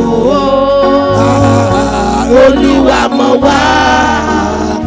wá bó ṣe fẹ́. Sákéù ò lè rí Jésù torí kó jẹ́ ẹni kúkúrú. Mo bèrè lẹ́ẹ̀kan pé kí ló sọ ọ́ dẹni yẹpẹrẹ. Mo bèrè lẹ́ẹ̀kan pé kí ló sọ ọ́ dẹni kúkúrú. Zacchaeus was of a small stature. What has reduced you to a nobody? What has reduced you to a non-entity? Ó sọ fún Ọlọ́run, gbogbo ẹ̀gàn ayé mi tó sọ mí dẹni yẹpẹrẹ. Amọ̀kòkò ayé máa mú kúrò lẹ́sẹ̀kẹsẹ̀. Gbogbo ẹ̀gàn ayé mi tó sọ mí dẹni yẹpẹrẹ. Gbogbo ẹ̀gàn iṣẹ́ mi tó sọ mí dẹni yẹpẹrẹ. Ọlọ́run amọ̀kòkò ayé o máa mú kúrò lẹ́sẹ̀kẹsẹ̀. Orúkọ Jésù sọ́dàdúrà. Àsìkò àdúrà láwà. Bẹ̀rẹ̀ sí ní sọ fún Ọlọ́run, what has reduced you? What has reduced reduced you to a nobody? What has reduced you to a non-entity? Ọlọ́run àrùn o, gbogbo ẹ̀gàn ayé mi tó sọ mí dẹni yẹpẹrẹ, Ọlọ́run máa mú kúrò lẹ́sẹ̀kẹsẹ̀. Ọlọ́run alágbára o, ohunkóhun ẹ̀gàn ayé mi tó sọ mí dẹni yẹpẹrẹ, mo ní lórúkọ Jésù Kristi, ọ̀run fọ̀ máa mú wọn kúrò lẹ́nìí. Ọ̀run fọ̀ máa mú wọn kúrò lẹ́nìí. Everything that has reduced me to a non-entity, everything that has reduced me to a nobody, anything that has reduced me to no value, by your grace, remove it from my life this morning. Gbogbo ohun tó sọ aya mi dẹni yẹpẹrẹ, gbogbo ohun tó sọ ọmọ mi dẹni kúkúrú, gbogbo ohun tó sọ iṣẹ́ mi, okòwò mi, àdáwọlé mi, tó sọ dẹni yẹpẹrẹ, tó sọ di kúkúrú, gbogbo ohun tó sọ ìjọ Sunshine of Praise di ìjọ yẹpẹrẹ, ìjọ kúkúrú, gbogbo ohun tó sọ iṣẹ́ ìránṣẹ́ mi di kúkúrú, tó sọ di yẹpẹrẹ, gbogbo ohun tó sọ ìgbéyàwó mi di kúkúrú, gbogbo ohun tó sọ ìgbéyàwó mi di yẹpẹrẹ, gbogbo ohun tó sọ àgọ́ ara mi di yẹpẹrẹ. Ọlọ́run alágbára o, fọwọ́ agbára rẹ mú kúrò lẹ́nìí. Mo rò pé ó ń gbàdúrà rí kásá ti palẹ̀, màá rí kése ti paníkà, ẹ̀gà àìsàn lábẹ́ omi, ọ̀run fọ̀ máa mú kúrò lẹ́nìí. Gbogbo ẹ̀gàn ìyàgàn lábẹ́ omi, ọ̀run fọ̀ máa mú kúrò lẹ́nìí. Ẹ̀gàn òkúta lábẹ́ omi, ọ̀run fọ̀ máa mú kúrò lẹ́nìí. Ẹ̀gàn àìní, ẹ̀gàn àìṣètì, ẹ̀gàn ìrákòrò, ẹ̀gàn ìjákulẹ̀, gbogbo ẹ̀gàn àìníwé ìgbélú, gbogbo ẹ̀gàn àìrọ́mọbí lábẹ́ omi, ọ̀run fọ̀ máa mú kúrò, máa mú kúrò, máa mú kúrò. Gbàdúrà gbàdúrà, ọ̀run fọ̀ máa mú kúrò. Rìkásá ti palẹ̀, màrí kése ti palẹ̀kà, fi orí ọ̀fẹ́ rẹ mú ṣùgbọ́n ayé mi kúrò. Fi orí ọ̀fẹ́ rẹ mú ẹ̀gàn ayé mi kúrò. Rìkásá ti palẹ̀, màrí kése ti palẹ̀. Mo gbàdúrà lórúkọ Jésù, fi orí ọ̀fẹ́ rẹ mú ẹ̀gàn ayé aya mi kúrò, ẹ̀gàn ayé ọmọ mi máa mú kúrò. Sọ fún Ọlọ́run, sọ fún Ọlọ́run, sọ fún Ọlọ́run. Rìkásá ti palẹ̀, màrí kése ti palẹ̀. Amọ̀kòkò ayé, amọ̀kòkò ayé, ẹ̀yin la mọ̀kòkò ayé, ẹ máa mú kúrò, ẹ máa mú kúrò. Rìkásá ti palẹ̀. Bó o bá mọ̀ mí, màá rí bó o ṣe fẹ́. Tó o bá mọ̀ mí, ayé ni wò, ṣe bẹ́yìn la mọ̀ kókó, ayé wa Olúwa, Olúwa mọ̀ wá, mọ̀ wá, mọ̀ wá bó ṣe fẹ́. Ní orúkọ Jésù Kristi Olúwa wa, ní orúkọ Jésù Kristi Olúwa wa. Ìwé Róòmù orí ìkẹjọ ẹsẹ̀ ẹ̀ẹ́dógún tá a sọ lẹ́ẹ̀kan, Romans chapter 8 verse 20. Ó ní a tẹ orí ẹ̀dá ba fún asán, kì í ṣe ìfẹ́ rẹ̀, ṣùgbọ́n nítorí ẹni tí ó tẹ orí rẹ̀ ba ó ní ìrètí. Ìrètí ibi ní ń jẹ́ bẹ́ẹ̀. Ó ní ìrètí, kì í ṣe ìfẹ́ èmi àti ìwọ ká tẹ orí ìwà ba, ṣùgbọ́n ẹni tó tẹ̀ ẹ́ ba, èṣù tó tẹ̀ ẹ́ ba, ó ní ìrètí. Ó sọ fún Ọlọ́run, ó sọ fún Ọlọ́run, ohunkóhun ẹnikẹ́ni, ipá àti agbára tó tẹ orí mi ba lójú ọ̀nà ìṣerere mi, Ọlọ́run adé kó yanjú òfin iná rẹ̀ sọ wọ́n dẹrú láàárọ̀ yìí. Fi iná rẹ̀ sọ wọ́n dẹrú láàárọ̀ yìí. Orúkọ Jésù sọ́dàdúrà lórúkọ Jésù Kristi. Ohunkóhun ẹnikẹ́ni, ipá àti agbára tó tẹ orí mi ba lójú ọ̀nà ìṣerere mi, fi iná rẹ̀ sọ wọ́n dẹrú. Fẹ́nà rẹ̀ sọ̀wọ́ dẹ́rù, máa sọ fún Ọlọ́run, máa sọ fún Ọlọ́run. Ọlọ́run alágbára o, ohunkóhun àti ẹnikẹ́ni, ipá àti agbára tó tẹ orí mi bá, tó tẹ orí aya mi bá, tó tẹ orí ọmọ mi bá lójú ọ̀nà ìṣerere, ṣe bẹ́yìn ní náà jónirun.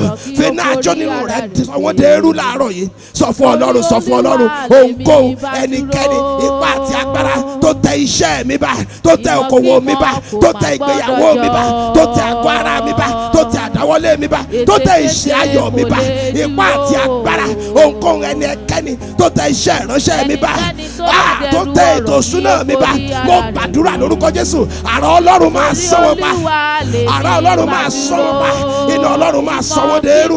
Ọlọ́run ọ̀run fi idà ìbínú rẹ̀ pa wọ́n run láàárọ̀ yìí.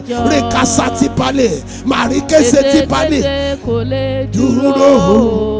Màrí kése tí palikele màkàṣe tí palika. Ohunkóhun ẹnikẹ́ni tó tẹ orí mi bá, iná Ọlọ́run máa sọ wọ́n dẹrú. Fi idà ìbínú rẹ̀ máa pa wọ́n run ní orúkọ Jésù Kristi Olúwa wa.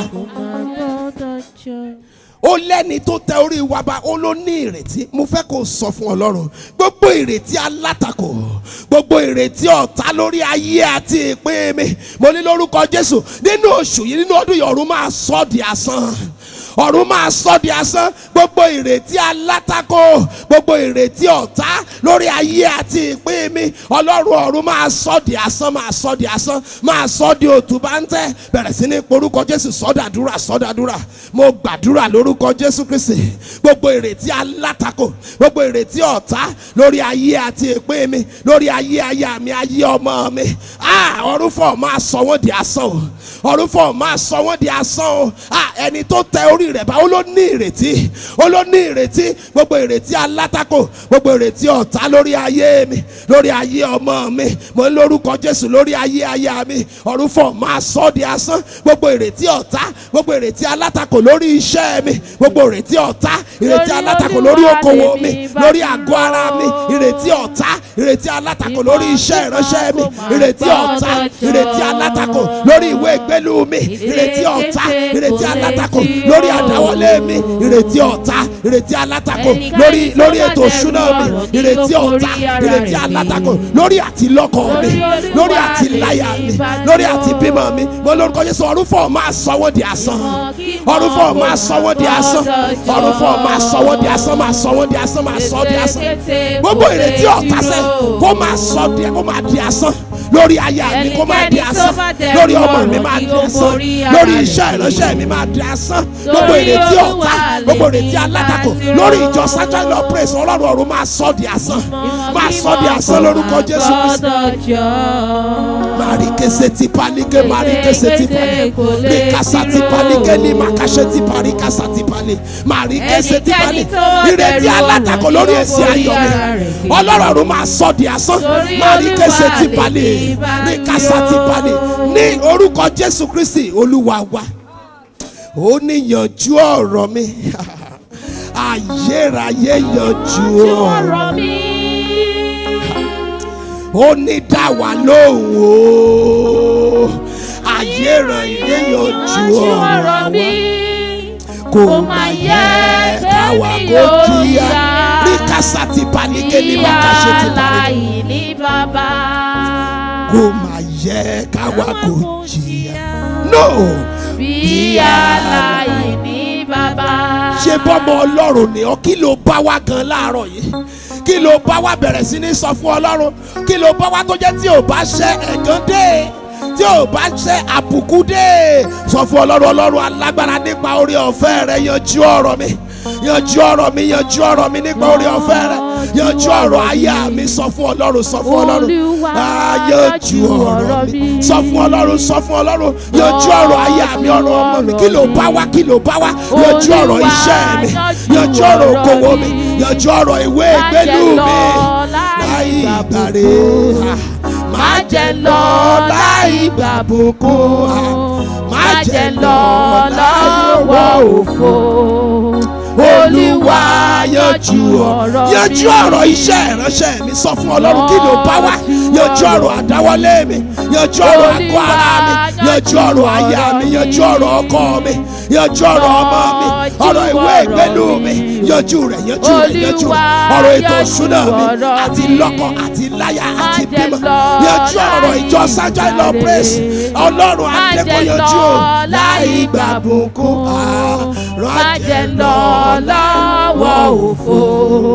Olúwa yanjú ọ̀rọ̀ mi. Sọ fún Ọlọ́run, kí ló bá wá? Má fòun tó ta kókó sílẹ̀, má fòun tó ta kókó sílẹ̀. Yanjú ọ̀rọ̀ iṣẹ́ mi, yanjú ọ̀rọ̀ iṣẹ́ ìránṣẹ́ mi o, yanjú ọ̀rọ̀ ìwọ ìgbélú mi, yanjú ọ̀rọ̀ àti bímọ mi. Ọlọ́run alágbára, yanjú ọ̀rọ̀ àti lọ́kọ mi àti láyà, yanjú ọ̀rọ̀ àgọ́ ara ọkọ mi, yanjú ọ̀rọ̀ àgọ́ ara aya mi. Sọ fún Ọlọ́run, àgọ́ ara mi, nípa nípasẹ̀ orí ọ̀fẹ́ rẹ̀, nípasẹ̀ orí ọ̀fẹ́ rẹ̀, o gbọ́dọ̀ dá mi lóhùn. O gbọ́dọ̀ wá lásán, mo kọ̀ láti wá lásán. Yanjú ọ̀rọ̀ mi, sọ fún Ọlọ́run kí ló bá wá, kí ló bá wá, kí ló bá wá. Ìwọlẹ̀ rí kan, ìwọlẹ̀ rí kan, kí ló bá wá. Sọ fún Ọlọ́run ṣàánú mi, ṣàánú mi. Ọlọ́run yanjú ọ̀rọ̀ mi, gbẹ́jọ yìí lórí sókè Ọlọ́run mi.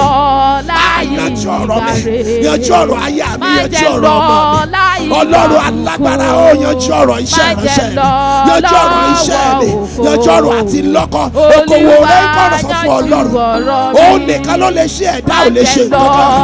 Sọ fún Ọlọ́run ayé ọmọ ni, sọ fún gbé ètò Ọlọ́run lórí ìgbà. Má jẹ́ lọ lọ́wọ́ òfo, Olúwa yanjú ọ̀rọ̀ mi. Ní orúkọ Jésù Kristi Olúwa wa, ó yá mú ọrẹ rẹ jáde, a fẹ́ fi gbàdúrà báyìí, a fẹ́ fi gbàdúrà báyìí. Rekasa ti pali, a fẹ́ fi gbàdúrà bí ìṣe wa. Ọrẹ tó dára, ọrẹ tó gírígì, a máa gbé ni lórí sókè lórí ètò ìṣúná. Dáfídì fi ọrẹ tó dára ti àdúrà rẹ̀ nídìí. Ọrẹ tó gírígì a máa ṣí fèrèsé ìyanu sílẹ̀. Sáà ti ṣe tán, bẹ̀rẹ̀ sí ní sọ fún Ọlọ́run, nípasẹ̀ ọrẹ ọwọ́ mi yìí mo kọ̀ láti tọrọ jẹ, nípasẹ̀ ọrẹ ọwọ́ mi yìí mo kọ̀ láti táwọ́ ná. Bẹ̀rẹ̀ sí ní rán níṣẹ́, nípasẹ̀ ọrẹ ọwọ́ mi yìí mo kọ̀ láti ṣẹrú ẹgbẹ́ mi. Sọ fún Ọlọ́run, sọ fún Ọlọ́run, nípasẹ̀ ọrẹ ọwọ́ mi mo kọ̀ láti dẹni ẹ̀yìn. Marikese ti pali keli makase ti pare rekasa ti pale, nípasẹ̀ ọrẹ ọwọ́ mi mo kọ̀ láti dá láìní. Sọ fún Ọlọ́run, sọ fún Ọlọ́run, sọ fún Ọlọ́run, sọ fún Ọlọ́run, nípasẹ̀ ọrẹ ọwọ́ mi yìí àìní ò gbọ́dọ̀ jẹ́ tèmi, kòtókòká ò gbọ́dọ̀ jẹ́ tèmi. Sọ fún Ọlọ́run, mo kọ̀ láti ṣẹrú ẹgbẹ́ mi. Sọ fún Ọlọ́run, sọ fún Ọlọ́run, mo kọ̀ láti dẹni ẹ̀yìn. Mo lo ọrẹ yìí láti mú ẹ̀rí mi jáde, ẹ̀rí ọ̀pọ̀ yanturu kó máa pẹ́ fún mi. Ọrẹ yìí irúgbìn ló jẹ́, èrè ọ̀pọ̀ kó máa yọ sínú ayé mi. Ràn níṣẹ́, ràn níṣẹ́, ràn níṣẹ́, sọ̀rọ̀ sí. Ó létí ó gbọ́, ó létí ó gbọ́, má fọ̀rọ̀ rẹ sílẹ̀ lásán. Ràn níṣẹ́, ràn níṣẹ́, nípasẹ̀ ọrẹ ọwọ́ mi yìí má jẹ́ ń tọrọ jẹ. Ọ̀nà ò gbọ́dọ̀ dín fún mọ́ mi, ọ̀nà àánú ò gbọ́dọ̀ dín mọ́ mi. Rekasa ti palẹ̀, màríkèsè ti palẹ̀, kéli kasa ti palẹ̀, rekasa ti palẹ̀, kéri màkasa ti palẹ̀. Ó létí ó gbọ́rọ̀, ó létí ó gbọ́rọ̀, sọ́sì. Ràn níṣẹ́, ràn níṣẹ́. Ọrẹ yìí lọ pé owó wá fún mi, lọ pé ìyanu wá fún mi. Nípasẹ̀ ọrẹ ọwọ́ mi gbogbo àdúrà tí mo gbà léde jẹ́ ó lérè, jẹ́ ó lérè, jẹ́ ó lérè, jẹ́ ó lérè. Sọ fún Ọlọ́run, sọ fún Ọlọ́run, mo kọ̀ láti táwọ́ náà, mo kọ̀ láti tọrọ jẹ. Ní orúkọ Jésù Kristi Olúwa wa, mo fẹ́ gbàdúrà báyìí, jọ jẹ́ kí àmì rẹ̀ rìn. Bàbá wa àti Ọlọ́run wa, Ọlọ́run olóore ọ̀fẹ́ gbogbo, rikasati palikeli mokosheti parika. A dúpẹ́ lọ́wọ́ yín láàárọ̀ yìí, torí ẹ̀yin ò kì í sọ̀rọ̀ kẹ́ máa mú un ṣẹ. Ẹni ẹ̀yin fẹ́ mú wa jàǹfààní orí ọ̀fẹ́ láti débi gíga, ibi ìpele gíga ayé wa. Àní mo gbàdúrà lórúkọ Olúwa sínú ayé ẹnìkan tó ń gbọ́ mi. Mo gbàdúrà, mo ní ìyípadà òjijì, ìyípadà ológo sí ibi gíga. Mo ní nípasẹ̀ orí ọ̀fẹ́ Ọlọ́run lórúkọ Jésù láàárọ̀ yọrù fọ́n kó fi bá ọ ṣe o. Sí ẹnìkan lábẹ́ omi, mo ní lórúkọ Jésù nínú oṣù yìí, nínú ọdún yìí, mo ní ọ̀run fọ́n kó sọ̀rọ̀ rẹ dàríyànjiyàn sí rere o. Jósẹ́fù, Ẹ́sítérì, Dáníẹ́lì, wọ́n jàǹfààní orí ọ̀fẹ́ nílé àjèjì. Mo fọ́n lórúkọ Olúwa, orí ọ̀fẹ́ ló gbé gbogbo àwọn tá a sọ yìí dẹni gíga. Nípasẹ̀ orí ọ̀fẹ́ Ọlọ́run, mo gbàdúrà, mo ní ọ̀run fọ́n kó máa dá ọ lọ́lá o. Mo ní lórúkọ Jésù Kristi, orí ọ̀fẹ́ Ọlọ́run kó ṣe ọ lógo. Gbogbo ẹ̀gàn lábẹ́ omi, rí kásá ti palẹ̀, màrí kése ti palẹ̀, ọba tó pè mí tó rán mi níṣẹ́. Gbogbo ẹ̀gàn àìsàn lábẹ́ omi, gbogbo ẹ̀gàn àìní lábẹ́ omi, gbogbo ẹ̀gàn ìjákulẹ̀ lábẹ́ omi, gbogbo ẹ̀gàn ìrákòrò lábẹ́ omi. Gbogbo ṣùgbọ́n tó bá ọ dórí òkè yìí lónìí, mo ní lórúkọ Jésù Kristi, mo ní kó máa pòórá sọnù o. Sí gbogbo ire tọkàn rẹ ń fẹ́ nínú oṣù yìí, ire kan ṣáà ń bẹ tọkàn rẹ ń fẹ́. Sí gbogbo ire kan tọkàn rẹ ń fẹ́ nínú ọdún yìí, rí kásá ti palẹ̀, màrí kése tipa, líkra kásá ti palẹ̀, kéri kásá tipa. Gbogbo ire tọkàn rẹ ń fẹ́, mo gbàdúrà lórúkọ Jésù, mo lórúkọ Jésù láàárọ̀ yóò rí ọ̀fẹ́ Ọlọ́run kó máa kà ọ́ yẹ o. lórí ọrẹ ọwọ́ rẹ lórúkọ Jésù mo ní ọ̀nà ò ní dí mọ́ ọ. Lórí ọrẹ ọwọ́ rẹ mo ní lórúkọ Jésù ò ní dá láìní. Lórí ọrẹ ọwọ́ rẹ ò ní rógun kòtókòká. Lórí ọrẹ ọwọ́ rẹ lórúkọ Jésù Kristi àìní ò ní fọ̀dọ̀ rẹ ṣe bùgbé.